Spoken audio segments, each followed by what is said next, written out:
No, ito ho ay uunahin ko lamang kasi kahapon po naglabas na kayo ng statement tungkol po dito sa napakaingay sa social media na sinasabi nga pong pangyayari sa Los Angeles. I hope you don't mind para lang ho direktamente makatugon kayo doon sa official statement ng office ni Senador Amy Marcos.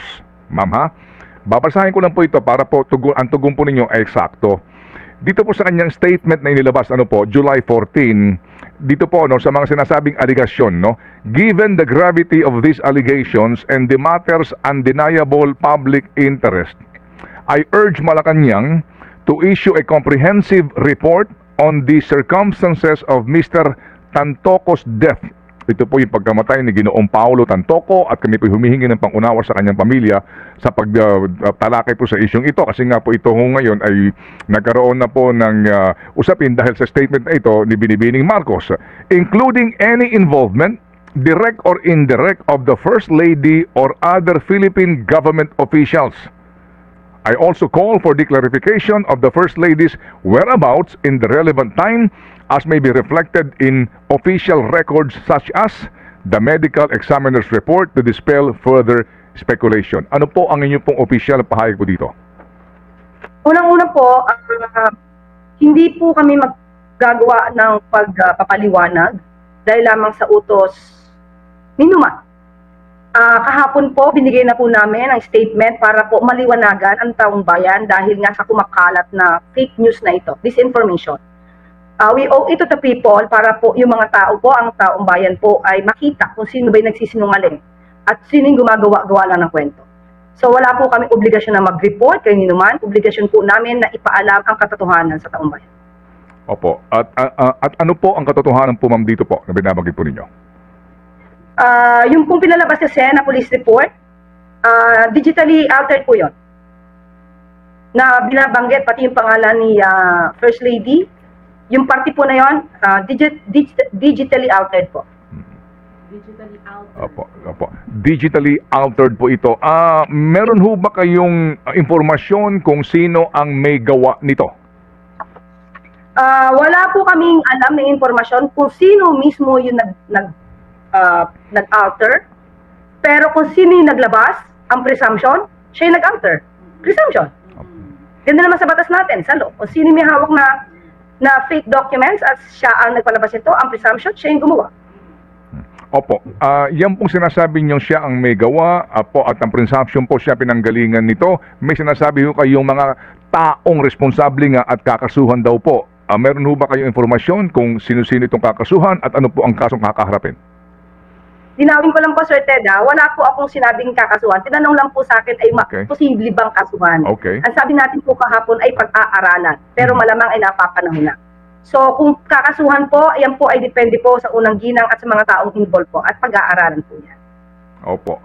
So kumbaga po, para na iklaro natin ang inyong statement po, kung meron mang kakasuhan, ang magkakaso dito ay ang unang ginang.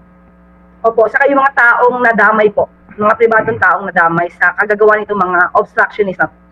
Opo. Ma'am, mawalang galang lang po, attorney ha. Dito ho sa pagkakataong ito, kasi nga kami po sa amin pong programa, yun din po ng paggalang sa pamilya ng mga nasa sangkot dito. Meron ho bang naging ugnayan na ang tanggapan ng unang ginang sa pamilya po dito nung namatay para lang ho sa sitwasyon na ngayon po ay ito na naman po ay lumalaganap nga sa social media at pinag-uusapan?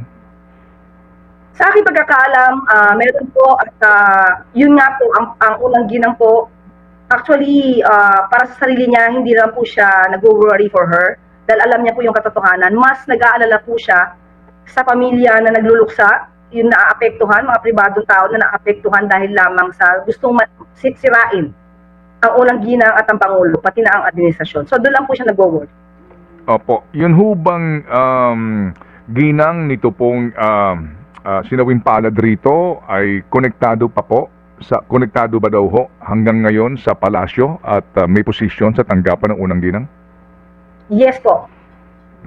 Opo. At ngayon ho ba ay bumapasok na po o naka-leave pa rin po siya? Nagtatrabaho na po. Bawal po sa amin ng bakasyon masyado. Hindi po allowed. Dapat trabaho. Bawal ang bakasyon-bakasyon. Okay, sige po. Sa biyahe po ngayon ni Presidente Marcos sa Amerika, kasama po muli ang unang ginang? Hindi po. Okay, opo, sige. So, ma'am, dito po ngayon sa usapin po ng pinakahuling ratings ng ating Presidente SWS, ano po, no? At ito po ay sa buwan ng June. Ano po muna po ang sabi ni Presidente? Una-una po, syempre po natutuwa, pero ang sabi niya po sa amin ay kahit ano pa po ang numero ng mga survey, hindi po kasi siya maaapektuhan kung mababa, mataas. Siya po talaga ay tutok lamang po sa trabaho. So kung nakikita po ng taong bayan yung kanyang ginagawa, masaya po. Kasi yun naman po talaga yung gusto ng Pangulo. Makita po ng taong bayan kung ano po yung improvement para sa kanilang buhay, kung ano po improvement ang maibibigay ng gobyerno para mas umangat po ang buhay ng bawat Pilipino. So, it will not matter po on the part of the President kung mataas, mababa sa survey. Pero salamat po kung napapansin po ng taong bayan ang kanyang mga ginagawa sa ngayon. Opo, ito ho kasing ratings issue na ito, bago pa itong pinakahuling result ng trust and approval ratings po ng SWS, pinag-uusapan na agad-agad ng iba, yung ng performance ng dating kalihim ng PCO na si Ginoong J. Ruiz, no? Sa usapin nga ng ano ba magiging bunga nito, tataas ba ang ratings ng presidente na maaari daw maging basihan nga sa kanya pong pananatili sa pwesto. Ma'am, ito pong June ratings, tumaas. Kailan kaya napagdesisyonan po yung pag-aalis kay Ginoong J. Ruiz? Kung tumaas naman po ang ratings niya, bakit siya inalis? Hindi ko po masasagot yan kung ano po yung naging dahilan. Siguro po meron talagang trabaho na naaayon po kay Sec J.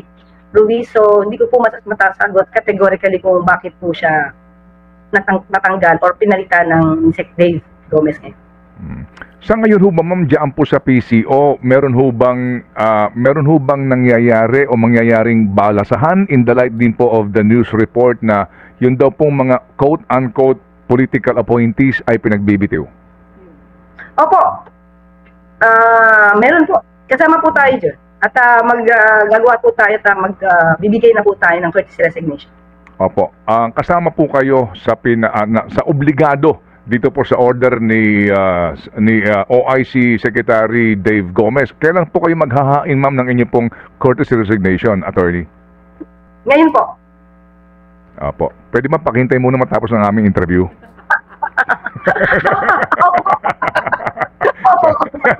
Sorry po, ma'am.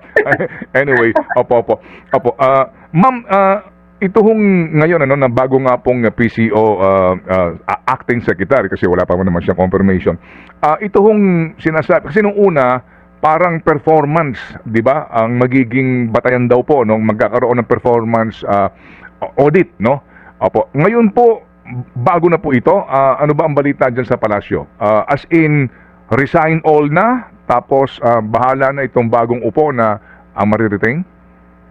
Opo, ganun po. So, para po mabigyan po din siya ng leeway para makapamili po kung sino yung mga taong pwede niyang isama.